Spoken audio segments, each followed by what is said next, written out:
Okay, good morning, afternoon, or night, whenever you're watching this. Congratulations, you have made it to week 5 geometry, and that means it's the last week. Couple of announcements. Since this is week 5, all work, warm-ups, notes, and homework are going to be due on Thursday, not Sunday. So I repeat, this Thursday, everything is due by midnight, right? This Thursday, August 6th. So make sure that you get everything in on time. All right. There's going to be less work this week, but it's not going to be that much less, but there is going to be less work. I'm going to give you Thursday to make sure you have everything submitted. So in theory, by Wednesday, you should have your final assignment, and you'll have an entire extra day to turn everything in. But remember, if you wait until last minute to submit things, and on my computer when I receive it, it says that you submitted 12:01, I'm not going to count it. You're just not getting points for it because you were told when the deadline is and you have to make time for it as soon as you can. All right. You're so close. You're almost done. All right. Okay. So what are we learning this week? Geometry, interior and exterior angles.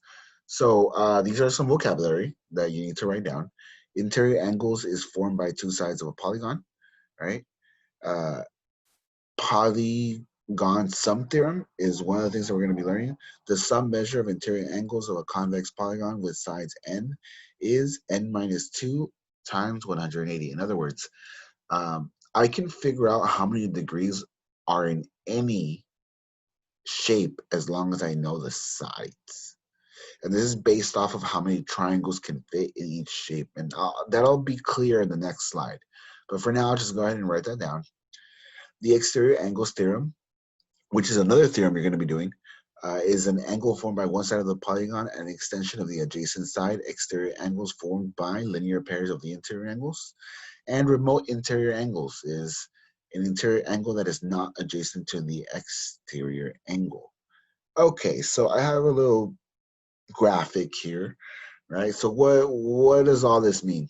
Well, when we have a non-right triangle. And I say that if you notice, this is not a right triangle. This is just like a regular weird looking triangle.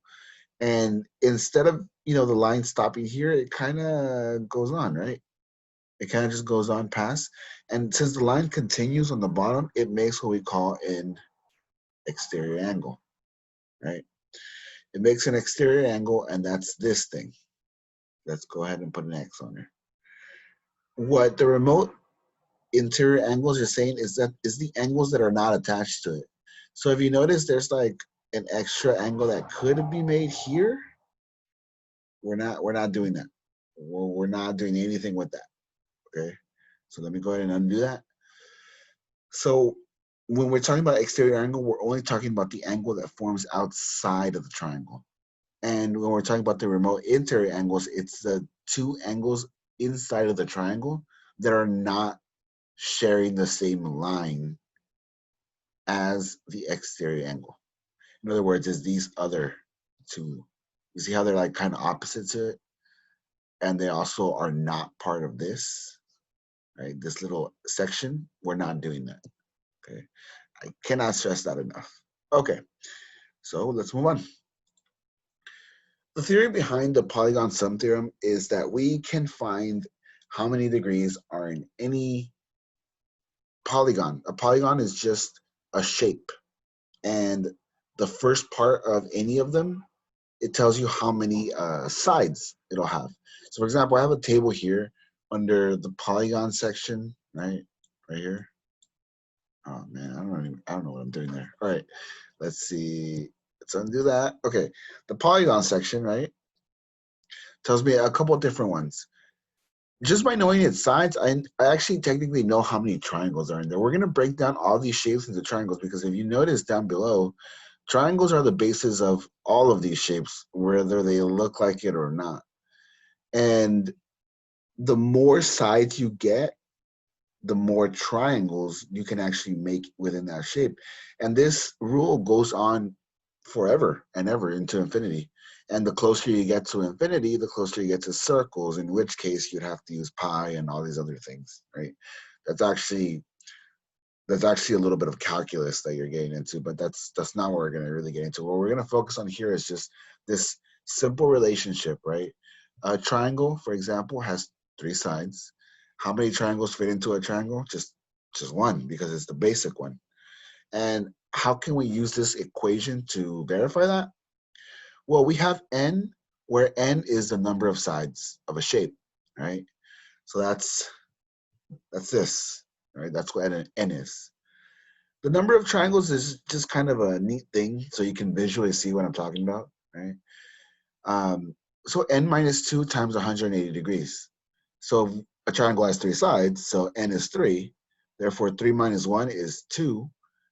I'm sorry, 3 minus 1, it should be 3 minus 2. I don't know why there's a 1 there. Anyways, 3 minus 2 is just 1, which means 180 times 1 is 180, meaning a triangle has 180 degrees. That's where we get that number from. I mean, there's other proofs that help prove that. Before this, we kind of just skipped them.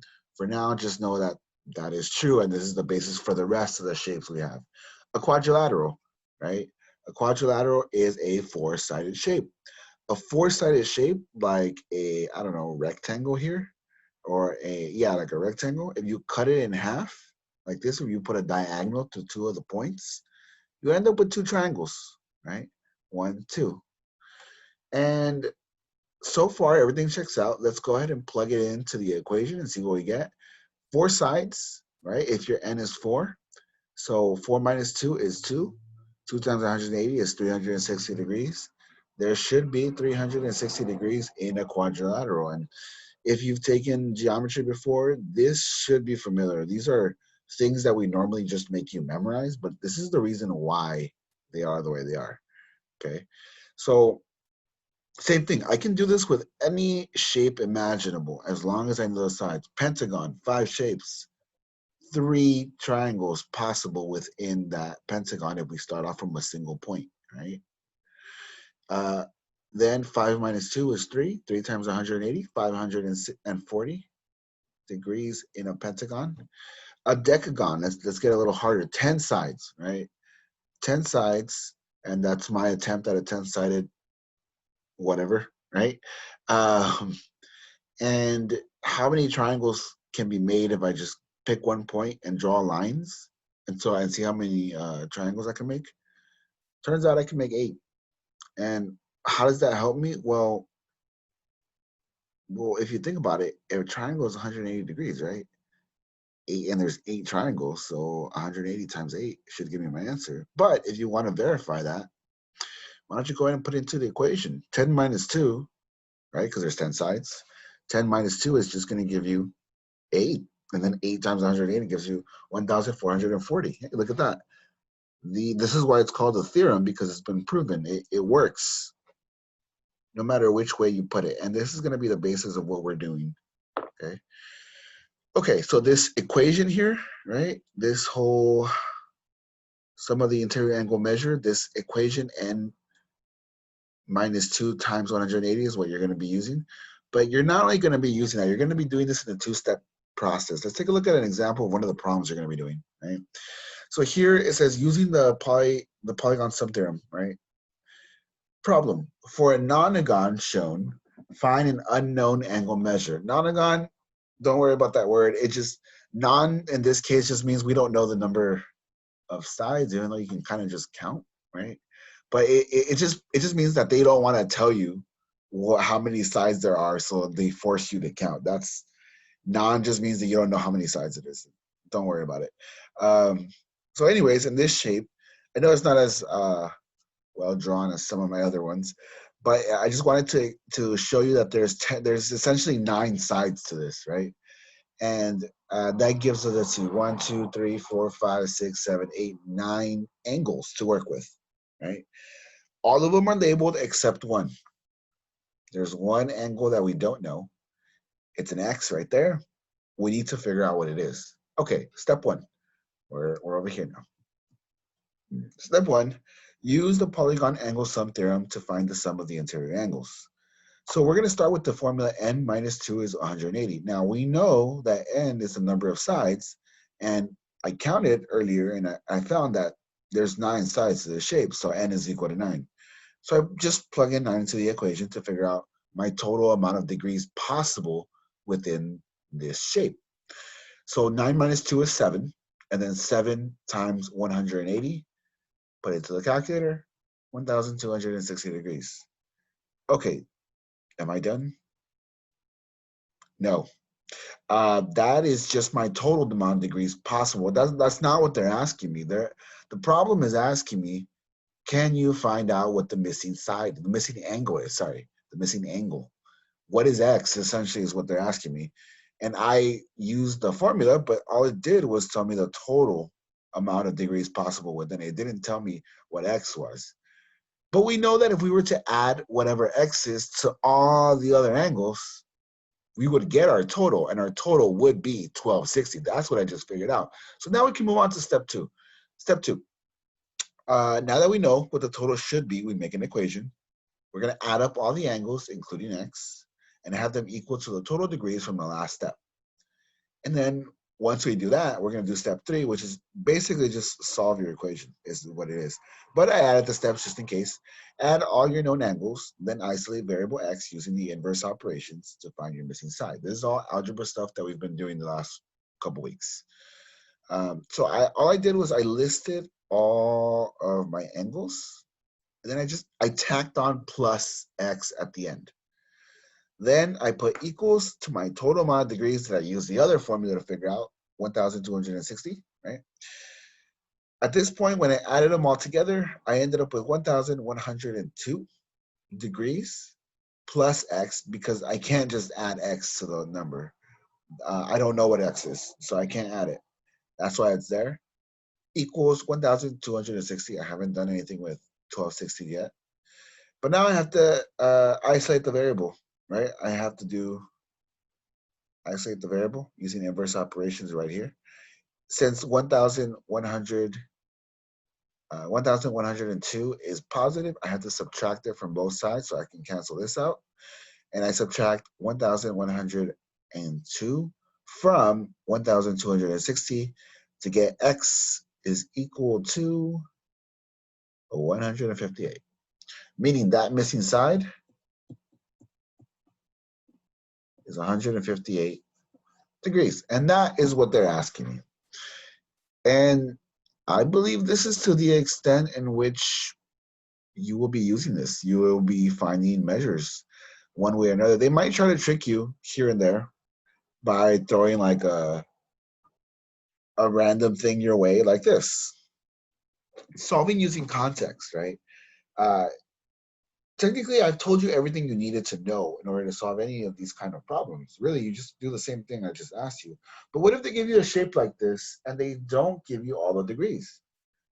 Well, and there happens to be 2 x's, right? What do? Well, the steps are exactly the same. You just need to realize a couple things first. Those squares, every time you see those squares and they're inside of a shape, they represent 90 degrees. That square equals 90 degrees every single time, which means they did tell me what it is. They just didn't write it down. They just didn't like straight up tell me. They kind of just want you to know what that means. There are, however, 2 x's, and we are going to have to deal with that. But first, we need to find out how many degrees are possible within a pentagon, right? So we need to find the total degrees possible. Pentagon has 5 sides using the polygon sum theorem, right? We know that n minus 2 times 180 when n is equal to 5. We're going to replace n with 5. 5 minus 2 times 180. Then 5 minus 2 is just 3. So 3 times 180. Side note, just kind of want to come back to this really fast.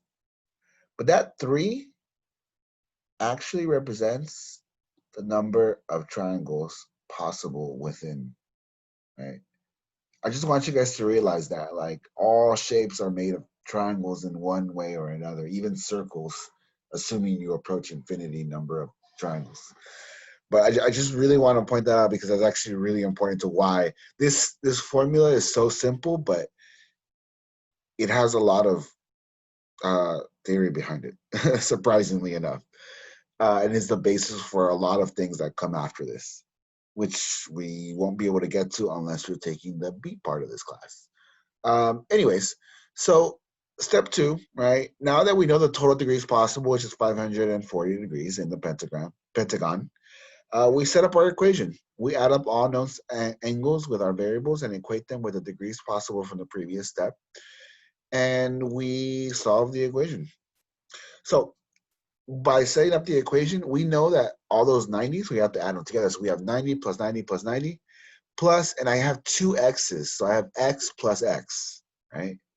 Equals 540 degrees. So next I add all the 90s together because they're compatible. 90, 90, 90 equals 270 plus, and I'm going to add the x's together. Now, for those of you wondering where I got the 2 from, you can see that there's 2 x's, right? This is the first x, this is the second x, 2 x's. However, if that wasn't clear enough, if you want a more mathematical explanation, every time there's a variable like this, there's a secret 1 in front of it. So really what I have here is 1x plus 1x is equal to 2x.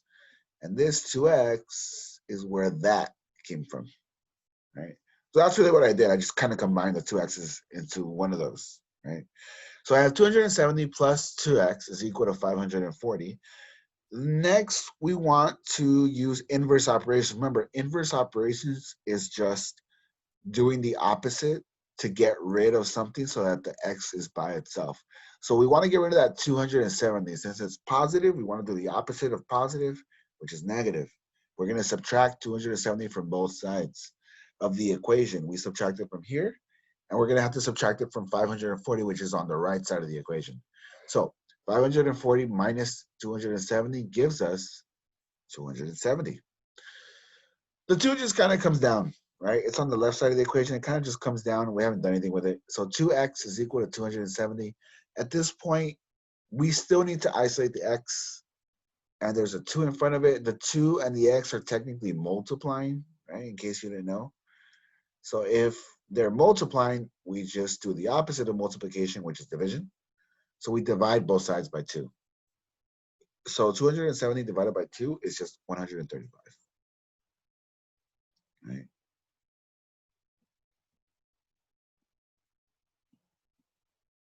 It is just dividing by 2. Those cancel.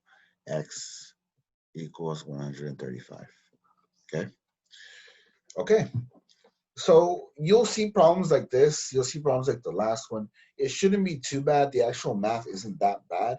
You just need to know to set up your equation and just solve algebraically from there. The heavy concept stuff is essentially behind you. Now let's move on to part 2. Let's move on to exterior angles theorem. So there's that image again of that triangle with the line coming out of it, right?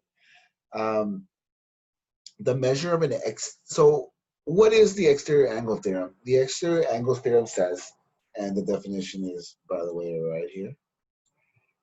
And I just cannot draw arrows today. Okay. Yeah.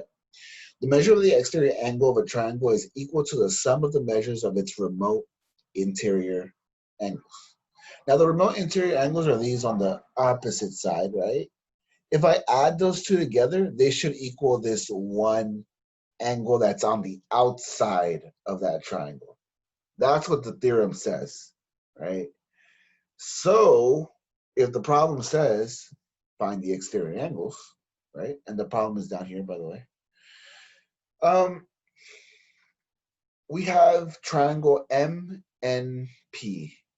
I could have named it anything. I named it this for some reason, but it tells you which angle is which one. Like for example, M, its angle for M is 63 degrees.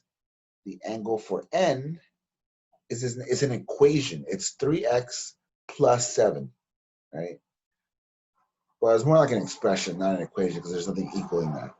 But angle P, or the exterior angle on the outside, it's not angle P, because angle P would be 180 degrees, the whole line, right?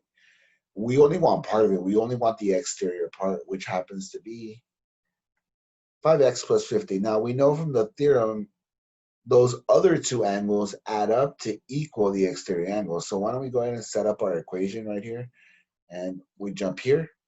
3x plus 7, right? Because that represents n, the angle n, plus 63, which represents angle m, equals 5x plus 50, which represents the exterior angle. Now, we just have to solve algebraically, but the steps are as follows. Step 1. Oh, wow. Let me try that again. Okay. Step 1. Add and simplify.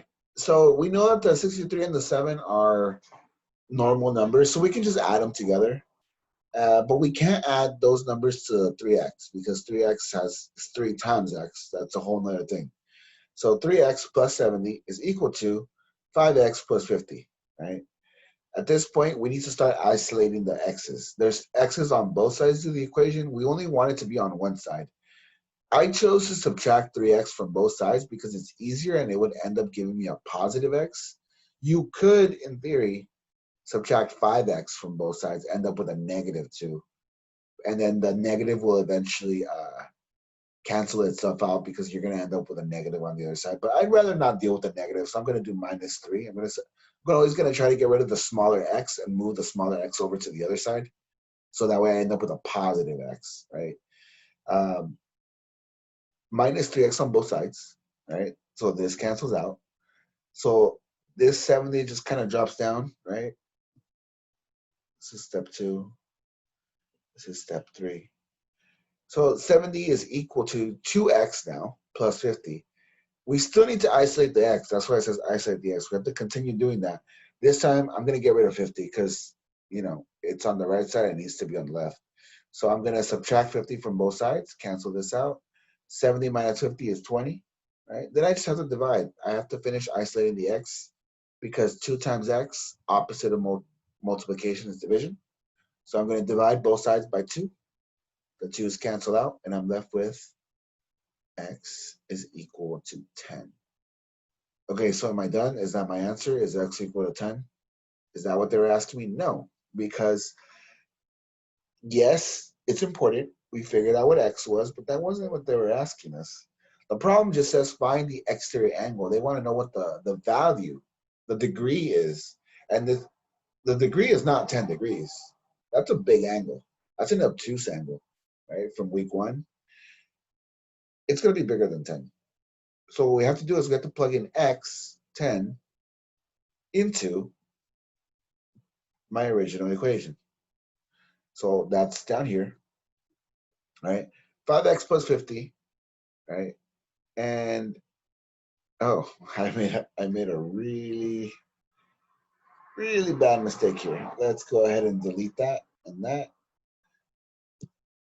Okay. So we know that x is, 10. And so we replace x with 10 in parentheses. So 5 times 10 plus 50. We actually end up with 5 times 10, which is 50 plus, and the 50 was already there to begin with, gives us an angle of 100 degrees. My exterior angle is 100 degrees. This is why it's always important to check your work, because sometimes we just make mistakes. Okay then, so is that it? Yes, one last thing. I know the video's long, but just bear with me here. Take a break if you need it. But just one last thing. Word problems with exterior angles. This is what I would like to see, right? The problem is as follows. If an exterior angle draw measure of 150 degrees and the measure of the measure angle D is twice that of measure angle E, find the measure of 2 remote angles. Normally, a problem like this would just have the problem. They wouldn't have anything for you. They wouldn't have like a shape for you. They'll just be a word problem, just be words, and you have to figure it out. Which means you're gonna have to draw this on your own. What that means is you're going to draw a triangle and you're going to draw a line sticking out at the end. And it's saying that the exterior angle is 150, which is where I got this from, right? The exterior angle is 150. They're also saying that measure angle D is twice that of measure angle E. Okay, cool. Twice means 2 times. So 2 times, and do we know what it is? No, so we need to put a variable, which is why angle D is 2x. And if it's twice that of measure angle E, well, E is just one of the x's. Okay. That is the hard part of the word problems. It's just you drawing the triangle with the exterior angle, and then you labeling and putting everything where it's supposed to be. I know the twice thing kind of throws a lot of people off, but you'll see twice, 3 times. Sometimes they'll just give you a straight up equation. You just have to plug it in and try your best to do what it put it into an equation. So with this information, we know that if we add 2x plus x, we're gonna get 150. Lucky for me, since they're both compatible, 2x plus another x is gonna give me 3x is equal to 150. At this point, I just have to do the inverse operations.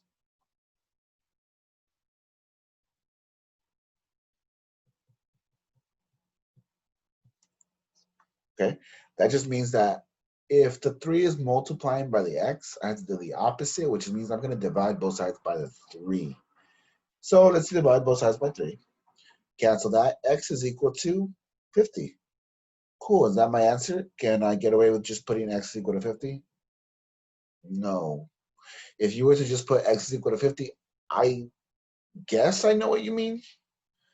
But that wasn't what the problem is asking. The problem is asking, hey, can you find the 2 remote interior angles? And this is where the vocabulary comes in, because the 2 remote angles happen to be E and D, which means they want to know measure angle E. Well, measure angle E is just x, and x is 50. So yeah, measure angle E is 50.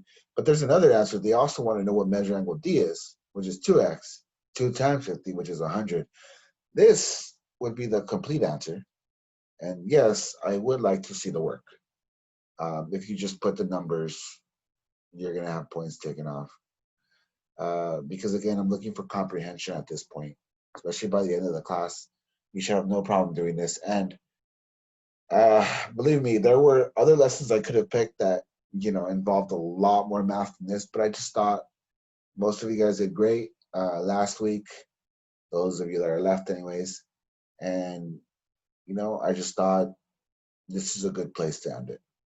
If you are taking my B class, that's going to be something else. So stay tuned for that. But good luck. Glad you made it this far. And remember, everything is you Thursday, not a second after.